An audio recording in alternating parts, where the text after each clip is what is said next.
রহমানির রহিম। সকলকে স্বাগত আমাদের বাদুল্লাহ একাডেমি কর্তৃক পরিচালিত ভার্চুয়াল আইনজীবী প্রশিক্ষণ কর্মশালা। আজকে আমরা ক্রিমিনাল ম্যাটারের উপর আলোচনার ধারাবাহিকতায় মানে different stages of criminal trial criminal cases এর ধারাবাহিকতা আজকে আমরা বিশেষ কিছু আলোচনা করব, যেটা ইতিপূর্বে আলোচনা করা হয়নি। আজকের আমাদের আলোচনা হলো recording of evidence. Recording of evidence, সাক্ষ্য গ্রহণ সম্পর্কিত বিভিন্ন বিষয়গুলো নিয়ে আমরা আলোচনার সূত্রপাত ঘটাবো আজকে। প্রথমে আপনি সকলে জানেন যে লয়ার, অনেক লং প্র্যাকটিসিং লয়ার আপনারা অনেকে আছেন। সাক্ষ্য গ্রহণের প্রয়োজনীয়তা হলো যে বিষয় আমার বিরোধী ঘটনাটাকে প্রমাণ করার, প্রয়োজনে আমি সাক্ষ্য উপস্থাপন করব। যেমন ধরেন এক্স এবং ওয়াই এর মধ্যে একটা মারামারি হলো। মারামারিতে দেখা গেল যে ওয়াই ক্ষতিগ্রস্ত হলো, তার ইনজুরি হলো, তার বিভিন্ন ধরনের চিকিৎসা লাগলো ইত্যাদি ইত্যাদি। তাহলে এখানে যে whether X has beaten Y and thereby causing injuries to the person of Y, these are the issues of fact. এই যে বিচার্য বিষয়গুলো, যে এখানে ইস্যুগুলো কি, যে এক্স ওয়াই কে আঘাত করেছে কিনা, এক্স ওয়াই শরীরে বিভিন্ন ধরনের আঘাতের সৃষ্টি করেছে কিনা, তাদের মধ্যে একটা মারামারি হয়েছে। তাহলে এই যে the fact of beating is a disputed fact of beating, এটাকে আমরা প্রমাণ করব। কিভাবে প্রমাণ করব? By evidential fact. Evidential fact কি? এভিডেন্সিয়াল ফ্যাক্ট হলো যে at the time of beating there were some other person standing nearby them. তাদের পার্শ্ববর্তী অনেক লোক দাঁড়িয়ে মজা দেখছিল যে এদের মধ্যে ঝগড়াঝাটি হচ্ছে, মারামারি হচ্ছে। they are the কি বলবো যে oral witnesses, ocular witnesses of the incidents of beating between X and Y. আর কি হতে পারে এখানে? আরেকটা হতে পারে যে এই যে Y who has been beaten, he has taken treatment from the hospital. এই হসপিটাল থেকে চিকিৎসা নিয়েছেন, চিকিৎসা নেওয়ার চিকিৎসার সনদপত্র হয়তো তার কাছে আছে, যে ডাক্তার তাকে ট্রিট করেছেন, সেটার ডাক্তার সাহেব হয়তো say in support of injury certificate তিনি কথা বলবেন। তাহলে দিজ আর দ্য এভিডেন্স। এগুলোর মাধ্যমে এই ফ্যাক্ট অফ বিটিং এটা প্রমাণ হবে। এগুলোকে বলে এভিডেন্সিয়াল ফ্যাক্ট। তো আমাদের আইনজীবী হিসেবে সবসময় মনে রাখতে হবে যে আমরা কিভাবে একটা জিনিস প্রমাণ করতে পারবো। তাহলে একটা জিনিস কিভাবে প্রমাণ করতে পারবো, তার আগে যেটা আমাদের বোঝার বিষয় এজ এ লয়ার, সেটা হলো যে আমি কোন কোন বিষয়ে সাক্ষ্য প্রদান করতে পারবো। তাহলে দুইটা বিষয়ে আমি সাক্ষ্য প্রদান করতে পারবো, একটা হলো ফ্যাক্টিং ইস্যু আর একটা relevant fact. Relevant fact, fact in issue কি? এই মারামারি ঘটনার কথাই যদি আমরা বলি যে whether X beat Y or not, এটা হলো ফ্যাক্টিং ইস্যু। এখানে রেলিভেন্ট ফ্যাক্ট কি হতে পারে? যেমন তাদের মধ্যে কোনো ব্যবসায়িক সম্পর্ক ছিল, টাকা পাওনা দাওনার ব্যাপার ছিল, অথবা কোনো সম্পত্তি নিয়ে পারিবারিক দ্বন্দ্ব ছিল। These are the relevant fact. অথবা কোনো মেয়েকে নিয়ে তাদের মধ্যে ঝামেলা ছিল, ত্রিভুজ প্রেমের লড়াই ছিল। এই these are the relevant fact হিসেবে এই যে ফ্যাক্ট অফ বিটিংটাকে প্রমাণ করার জন্য। এই জন্য বলা হয়েছে সেকশন 5 অফ এভিডেন্স অ্যাক্ট, সেখানে খুবই গুরুত্বপূর্ণ একটা কথা বলা হয়েছে যে কোনো বিচারিক প্রক্রিয়া এবং জুডিশিয়াল প্রসিডিংসে এই কোনো জিনিসের অস্তিত্ব বা অস্তিত্বহীনতা প্রমাণ হবে বাই প্রডিউসিং এভিডেন্স। আর সেই এভিডেন্স কোন বিষয়ে প্রদান করা যাবে সেটা বলা হয়েছে ফ্যাক্টিং ইস্যু সম্পর্কে, আর হলো রেলিভেন্ট ফ্যাক্ট সম্পর্কে। তাহলে আমাকে আইনজীবী হিসেবে আমার অলওয়েজ এটা মনে রাখতে হবে যে আমি দুইটা বিষয়ে সাক্ষ্য উপস্থাপন করতে পারবো। আমার সামনে যে বিরোধী ঘটনাটা আছে, যে অপরাধটা আছে, সেটা সম্পর্কে আমি দুই ধরনের সাক্ষ্য দিতে পারবো। একটা ফ্যাক্টিং ইস্যু বিষয়ে সাক্ষ্য দিতে পারবো, আর আমি রেলিভেন্ট ফ্যাক্ট হিসেবে সাক্ষ্য দিতে পারবো। তাহলে প্রথমে ফ্যাক্টিং ইস্যু, এটা তো আপনারা সকলে জানেন যে মূল ঘটনাটা, সেটা হলো ফ্যাক্টিং ইস্যু। আর রেলিভেন্ট ফ্যাক্ট গুলো আমরা যেভাবে বুঝি, অনেকের হয়তো আমাদের কনসেপশন এখানে ক্লিয়ার নেই, তো আবার অনেকের হয়তো আছে। তো যাই হোক, আমি আলোচনা করি। রেলিভেন্ট ফ্যাক্ট আপনার আমার কথায় হবে না। আমরা প্রায় দাবি করি যে এটা রেলিভেন্ট ফ্যাক্ট হিসাবে যাবে, আদালতের সামনে অনেক সময় তর্ক করি আমরা, স্যার এটা রেলিভেন্ট ফ্যাক্ট যাবে। আপনার আমার কথায় কোনো ফ্যাক্ট রেলিভেন্ট হবে না। কোনো ফ্যাক্টকে রেলিভেন্ট হতে গেলে, মূল বিচার্য বিষয়ের সঙ্গে সংশ্লিষ্ট হতে গেলে, তাকে সাক্ষ্য আইনের 6 থেকে 55 ধারার কোনো না কোনো ভাবে কানেকশনের মাধ্যমে কানেক্টেড থাকতে হবে। মাইন্ডেড 6 থেকে 55 ধারার কোনো না কোনো এক পন্থায় মূল বিচার্য বিষয়ের সঙ্গে কানেক্টেড থাকতে হবে, তাহলে আমি সেটাকে বলবো রেলিভেন্ট ফ্যাক্ট। আমি চাইলেও কোনো ফ্যাক্টকে রেলিভেন্ট ফ্যাক্ট বলতে পারবো না। রেলিভেন্ট ফ্যাক্ট হওয়ার জন্য মূল ঘটনার সঙ্গে তার কানেকশনটা থাকতে হবে, আইদার 6 থেকে মানে এইখানে যে 6 ভাবে বলা আছে তার যে কোনো একটা। তাহলে কিভাবে সেই 6 ভাবে 6 ধরনের কানেকশনটা কি সেটা এখন আমরা দেখব। তার প্রথম কানেকশনটা হলো যে বিরোধী ঘটনার সঙ্গে সংযুক্ত কোনো ঘটনা, facts connected with the facts to be proved. ভালো করে শব্দটা খেয়াল করেন, facts connected with the facts to be proved. যে ঘটনা আমরা প্রমাণ করব, অর্থাৎ facts connected with the facts to be proved. To be proved হলো বিরোধী ঘটনা। হ্যাঁ,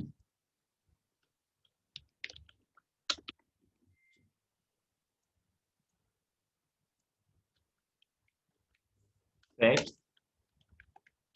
connected with the facts to be proved। এই যে টু বি প্রুভড আমরা বলতেছি, এইটা হলো বিরোধী ঘটনা, টু বি প্রুভড। তাহলে বিরোধী ঘটনার সঙ্গে মানে সংযুক্ত কোনো ঘটনা, এগুলো পাচ্ছি আমরা 6 থেকে 16 পর্যন্ত। 6 থেকে 16 পর্যন্ত।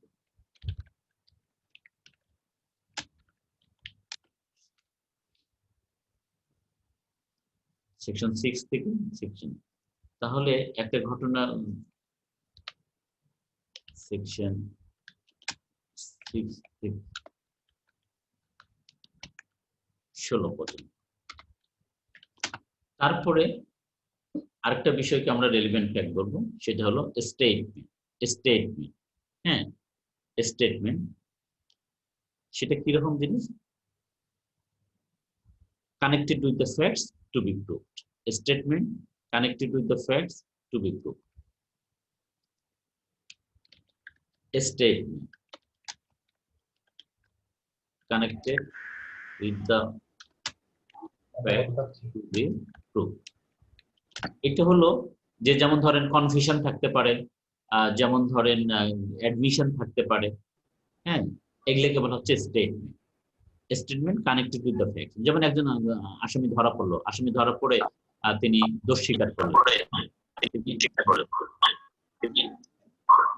মাইক্রোফোনটা একটু অফ করেন।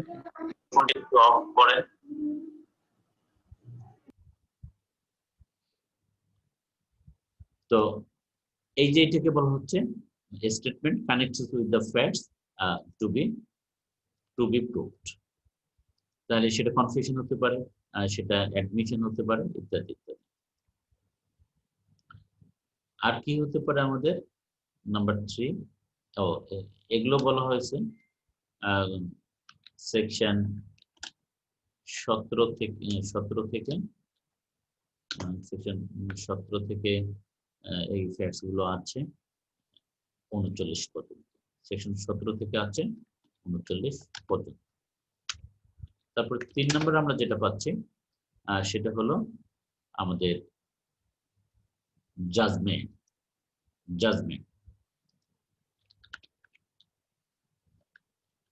Judgement connected with the facts to be proved। অর্থাৎ যেটা নিয়ে বিরোধ হচ্ছে সেই সম্পর্কিত, যেটা নিয়ে মামলা হচ্ছে সেই সম্পর্কিত অতীতের কোনো জাজমেন্ট আছে কিনা, অতীতের কোনো জাজমেন্ট আছে কিনা, সেটাকে বলা হচ্ছে judgment connected with the facts to be. অর্থাৎ বিরোধী ঘটনার সঙ্গে ওই মামলাটার সঙ্গে অতীতের কোনো জাজমেন্ট আছে কিনা, এই সংক্রান্ত পক্ষদের মধ্যে অন্য কোনো জাজমেন্ট আছে কিনা, এটাকে বলা হচ্ছে রেলিভেন্ট ফ্যাক্ট। যে এই জাজমেন্টটা তখন রেলিভেন্ট ফ্যাক্ট হিসেবে ব্যবহৃত হবে।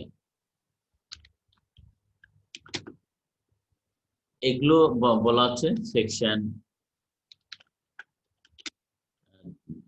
40 থেকে 44 পর্যন্ত। তারপরে হলো আমাদের এই 5 নম্বরে যেটা আসবে, না সরি 4 নম্বরে অপিনিয়ন। হ্যাঁ, এটা হলো অপিনিয়ন।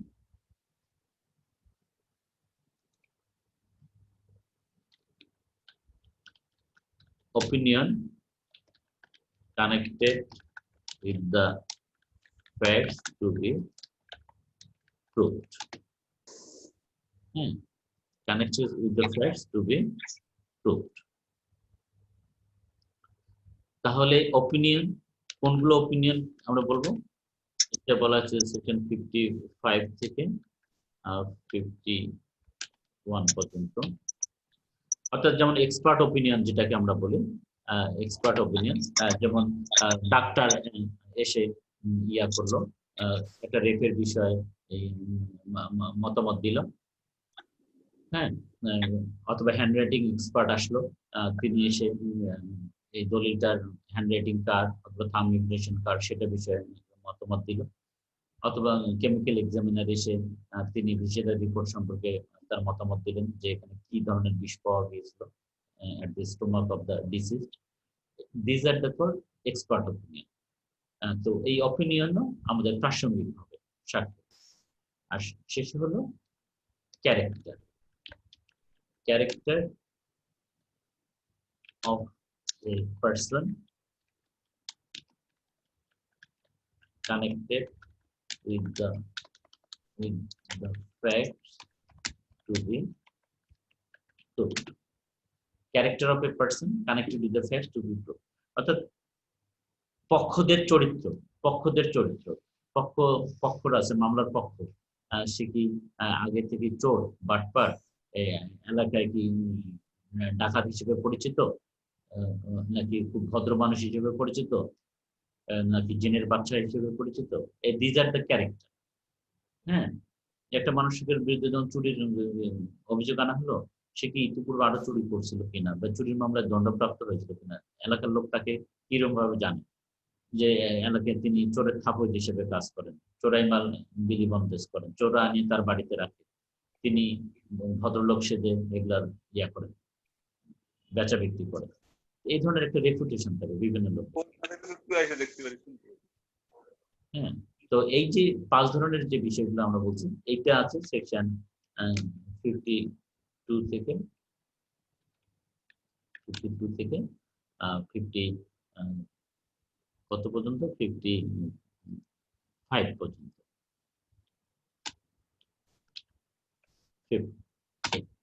তাহলে এই যে এতক্ষণ আমরা দেখলাম these are the relevant facts. তাহলে মামলার সঙ্গে সংযুক্ত কোনো ঘটনা, মামলার সঙ্গে সংযুক্ত কোনো বিবৃতি, যেটাকে আমরা বলি কনফেশন অ্যাডমিশন বলতেছি, মামলার সঙ্গে সংযুক্ত কোনো রায়, অথবা মামলা সম্পর্কিত বিষয়, নালিশি বিষয়বস্তু সম্পর্কে বিশেষজ্ঞের কোনো মতামত, অথবা মামলার পক্ষদের কারো চরিত্র, তো এগুলো হবে রেলিভেন্ট ফ্যাক্ট। তো আপনি যখন সাক্ষ্য দিবেন তখন এগুলো বিষয়ে আপনি সাক্ষ্য দিতে পারবেন। তো আইনজীবী হিসেবে এই রেলিভেন্ট ফ্যাক্ট কোনগুলো সেটার প্রকৃতি বুঝতে হবে। ওকে স্যার, এই সেকশনগুলো তো স্যার এভিডেন্স অ্যাক্ট, তাই না? এভিডেন্স অ্যাক্ট, হ্যাঁ এভিডেন্স অ্যাক্ট। তো এই যে আমরা যে এতক্ষণ যে মূল আলোচনা ছিলাম যে কোন কোন বিষয়ে সাক্ষ্য দেওয়া যায় দুটি বিষয়, ফ্যাক্ট ইনিশিয়াল আর হলো রেলিভেন্ট ফ্যাক্ট। আর রেলিভেন্ট ফ্যাক্ট কোনগুলো সেগুলো আমরা আলোচনা করলাম। ওকে, এখন আমরা দেখবো একজন আইনজীবী হিসেবে আমার তো সবসময় কোনো না কোনো ঘটনা প্রমাণ করতে হয়, মামলা ডিল করতে হয়। মামলা ডিল করার অর্থ হলো সেখানে একটা অপরাধ লুকায় আছে, সেই অপরাধটা আমি কিভাবে প্রমাণ করতে পারবো। এখন আমাদের আলোচনা হবে সেগুলো বিষয় নিয়ে, যে আমি একটা ঘটনা, একটা অপরাধ আমি কতভাবে প্রমাণ করতে পারি। এটা এজ এ লয়ার হিসেবে এটা আমাকে খুব ভালো করে আমার একটা ধারণা থাকতে হবে যে বিরোধীয় বিষয়টা বা অপরাধটা বা অভিযোগটা সেটা আমি কতভাবে প্রমাণ করতে পারবো। How proof can be effected. এই সম্পর্কে এখন আমাদের আলোচনা, যে কতভাবে আমরা প্রমাণ কার্যকরী করতে পারি, প্রমাণ কার্য করতে পারি।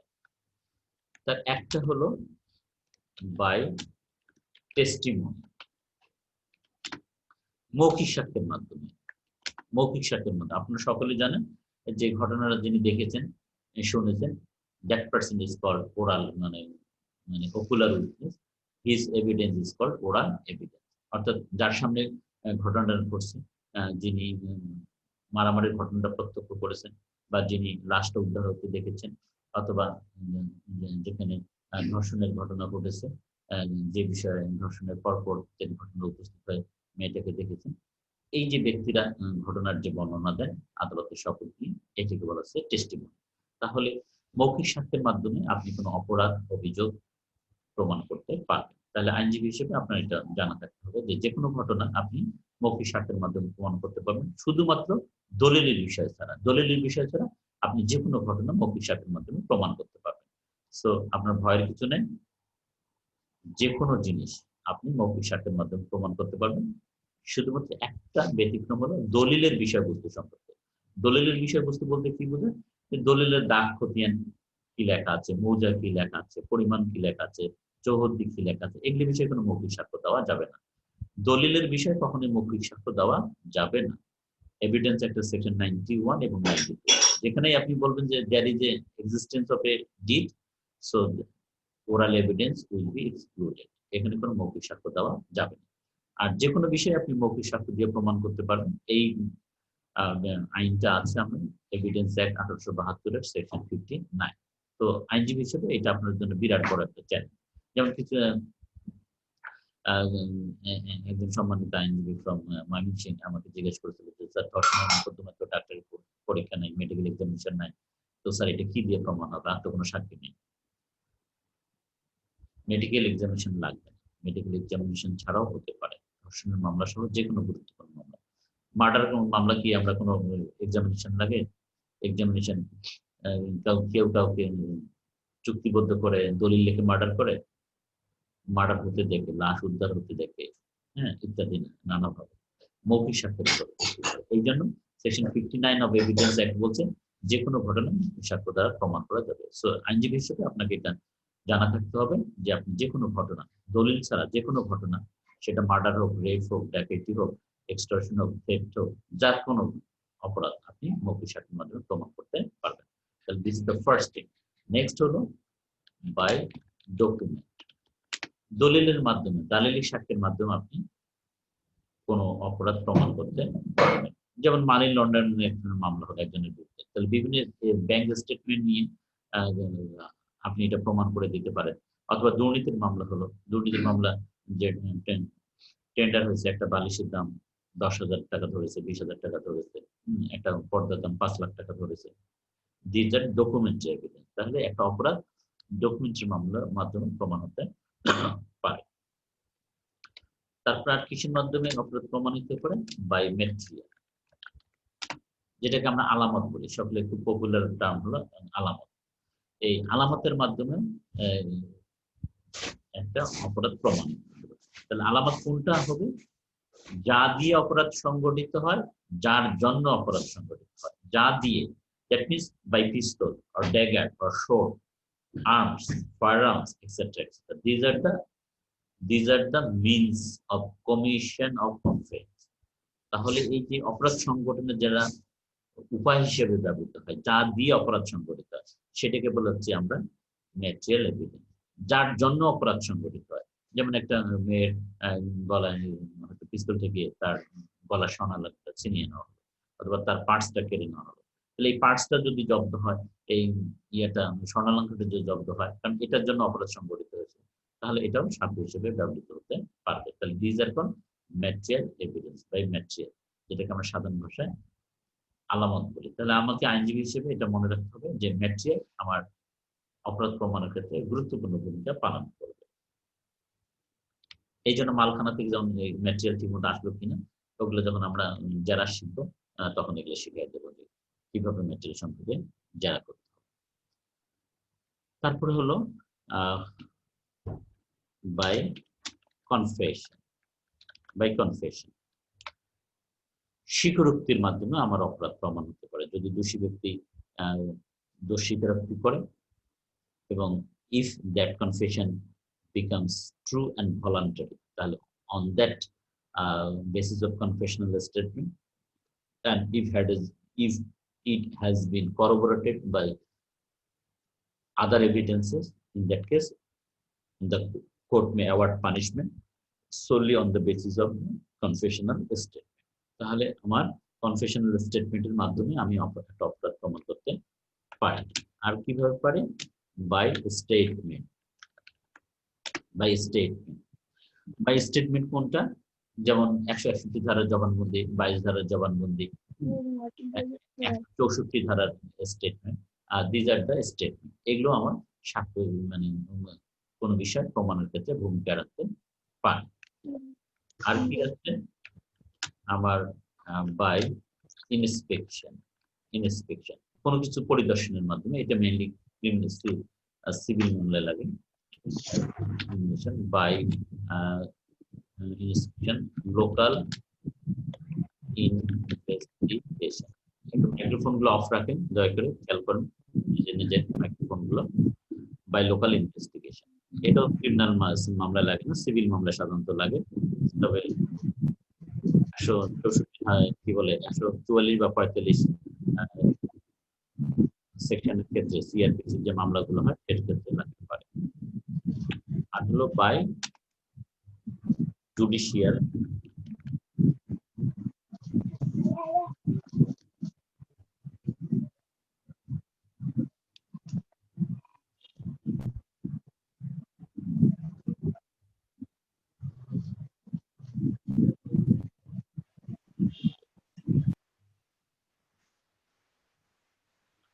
তাহলে আরেকটা হলো আমাদের জুডিশিয়াল নোটিশ। তাহলে জুডিশিয়াল নোটিশের মাধ্যমে আমাদের আমরা একটা বিষয় প্রমাণ করতে পারি। জুডিশিয়াল নোটিশের মাধ্যমে আমাদের একটা জিনিস প্রমাণিত হতে পারে। জুডিশিয়াল নোটিশের কথা বলা হয়েছে এভিডেন্স অ্যাক্ট সেকশন 56 এ। সেখানে বলা হয়েছে যে জুডিশিয়াল নোটিশকে, যে বিষয়ে আদালতকে জুডিশিয়াল নোটিশের কথা বলা হয়েছে, আদালত সেই বিষয়টা প্রমাণিত হিসেবে ধরে নেবে। তাহলে কোন বিষয়ের উপর জুডিশিয়াল নোটিশের কথা বলা হয়েছে? সেটা বলা হয়েছে এভিডেন্স অ্যাক্ট সেকশন 57। সেখানে যেমন বাংলাদেশি ল সম্পর্কে বলা হয়েছে যে আদালত বিচারের সময় বাংলাদেশি ল কোনটা, এটা কি না, এই বিষয়ে কোনো প্রমাণ নেবে। বা division of time, 60 second 1 minute, 60 minute 1 ঘন্টা, এটা নতুন করে কোনো পক্ষকে প্রমাণ করে দিতে হবে না। অথবা রুলস অফ ট্রাফিক, রাস্তার নিয়ম, অথবা মানে beginning and cessation of হোস্টালিটি with Bangladesh, বিদেশি কোনো রাষ্ট্রের সঙ্গে যুদ্ধ শুরু এবং শেষ সম্পর্কে। যেমন আমাদের মুক্তিযুদ্ধ শুরু হয়েছিল 26শে মার্চ আমাদের স্বাধীনতা ঘোষণার মাধ্যমে, আর সেটা শেষ হয়েছে 16 ডিসেম্বর 1971 সালে। এই যে আমাদের পাকিস্তানের সঙ্গে যুদ্ধ শুরু এবং শেষ, এটা আমার নতুন করে কোনোভাবে প্রমাণ করার আবশ্যকতা নেই। তো 57 এর যে বিষয়গুলো বলা আছে সেগুলোকে জুডিশিয়াল নোটিশ বলে। যদিও বিজ্ঞ কৌশলীরা সারা দেশে হাজারো বিষয় জুডিশিয়াল নোটিশ পাওয়ার জন্য আদালতে আহ্বান জানায়, সঠিক না। জুডিশিয়াল নোটিশ সেটাই হবে যেটার কথা শুধুমাত্র এই 57 এ বলা আছে। তাহলে these are the modes by which you as an advocate can take initiative to prove a fact, to prove a disputed fact, to prove a case. তাহলে আইনজীবী হিসেবে আপনাকে এই জিনিসটা সম্পর্কে খুব ভালো ধারণা থাকতে হবে। কারণ আপনি রোজই মামলা মোকদ্দমা নিয়ে দৌড়াদৌড়ি করে আপনার হাতে যে মামলা আছে সেটা একটা অপরাধ। সেই অপরাধটাকে আপনি কিভাবে প্রমাণ করবেন সেটাই আমি আলোচনা করলাম। সেটা আপনি টেস্টিমনির মাধ্যমে পারেন, ডকুমেন্টের মাধ্যমে পারেন, ম্যাটেরিয়ালের মাধ্যমে পারেন, সেটা কনফেশনের মাধ্যমে পারেন, সেটা স্টেটমেন্টের মাধ্যমে পারেন, সেটা ইন্সপেকশন ইনভেস্টিগেশনের মাধ্যমে পারেন, সেটা লোকাল জুডিশিয়াল নোটিশের মাধ্যমে পারেন। ওকে, যাও স্যার একটু অনুমতি দিলে স্যার। বলেন। স্যার বাই ইন্সপেকশন আর বাই লোকাল ইনভেস্টিগেশন স্যার একটু যদি একটু ধরা দিতে পারতেন, আমি ওই সময় নেটটা সমস্যা করছিল স্যার। ইন্সপেকশন হলো এটা সিভিল ম্যাটারের জন্য, সিভিল ইন্সপেকশন ইনভেস্টিগেশন।